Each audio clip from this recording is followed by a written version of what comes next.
Hello friends, pineapple வச்சு நிறைய recipes பண்ண முடியும். Pineapple juice, salad, pineapple chicken இப்படியெல்லாம். ஆனால் இன்றைக்கி 3 டிஃப்ரெண்ட் டைப்பாக ஆனால் வெரி வெரி ஈஸியான பைனாப்பிள் ரெசிபி பார்க்கலாம் வாங்க. அதுக்கு முன்னாடி சேனலை இன்னும் சப்ஸ்கிரைப் பண்ணாமல் இருக்கிறவங்க சப்ஸ்கிரைப் பண்ணிடுங்க. புதுசாக வரவங்களும் சப்ஸ்கிரைப் பண்ணிடுங்க. நம்ம எல்லாருக்குமே பைனாப்பிள் ரொம்ப பிடிக்கும். ஆனால் சாப்பிட்டு முடித்ததுக்கப்புறம் நாக்கு சில நேரம் குத்துற மாதிரி இருக்கும். அதாவது ஒரு டிங்லிங் ஃபீலிங், இரிட்டேஷன் ஃபீலிங் இருக்கும். அதுக்கு என்ன ரீசன் அப்படின்னா, அதில் ஒரு ப்ரோமலைன் அப்படிங்கிற ஒரு என்சைம் இருக்காமா. அந்த என்சைம் தான் அந்த குத்துற ஃபீலிங் கொண்டு வருது நாக்குக்கு. அது இல்லாமல் இருக்கணும் அப்படின்னா, தோலை நீக்கினதுக்கப்புறம் பைனாப்பிளை கொஞ்சம் உப்பு போட்டு ஒரு 2 நிமிஷம் வச்சுட்டு நல்லா வாஷ் பண்ணி எடுத்துட்டா அந்த ப்ரோமோலின்கிற என்சைம் போயிடும். அதுக்கப்புறம் அது நாக்கு குத்தாது. டாக்டர் கார்த்திகேயன் சொன்ன இந்த டிப்பு தான் நான் ஃபாலோ பண்ணுறேன். ரொம்ப எஃபெக்டிவாக இருக்குது. நீங்களும் ஃபாலோ பண்ணுங்கள். ஃபர்ஸ்ட் ஸ்பைசி பைனாப்பிள், செகண்ட் நெய்யில் பேன் ஃப்ரை பண்ண பைனாப்பிள், தேர்டு பைனாப்பிள் சாலட். ஒவ்வொன்றும் பார்க்கலாமா?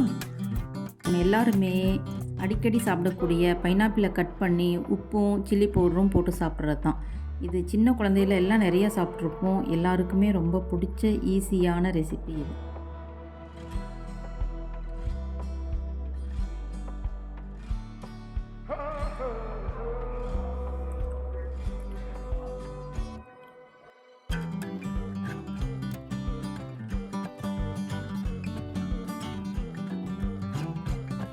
பைனாப்பிளை இப்படி வட்டமாக கட் பண்ணி அதே மாதிரி கொஞ்சம் உப்பு போட்டு வாஷ் பண்ணிவிட்டு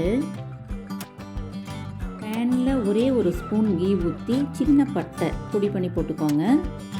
அதில் ரவுண்டாக கட் பண்ணி வச்சுருக்கிற இந்த பைனாப்பிளை 2 சைடும் டோஸ்ட் பண்ணி எடுங்க.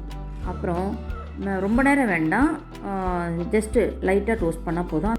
அதுக்கப்புறம் 2 பக்கமும் உப்பும் மிளகாய்த்தூளும் சேர்த்து சாப்பிட்டா அவ்வளோ சூப்பராக இருக்கும். ட்ரை பண்ணி பாருங்கள், ரொம்ப பிடிக்கும். வட்டமாக இல்லாமல் இந்த மாதிரி குட்டி குட்டி க்யூப்ஸாக போட்டும் கூட செய்யலாம். அதே ரெசிபி ரொம்ப நல்லாயிருக்கும். Third fruit salad. இது மற்ற ஃப்ரூட்ஸ் கூட சேர்ந்தும் பண்ணலாம், பைனாப்பிள் மட்டும் தனியாகவும் பண்ணலாம்.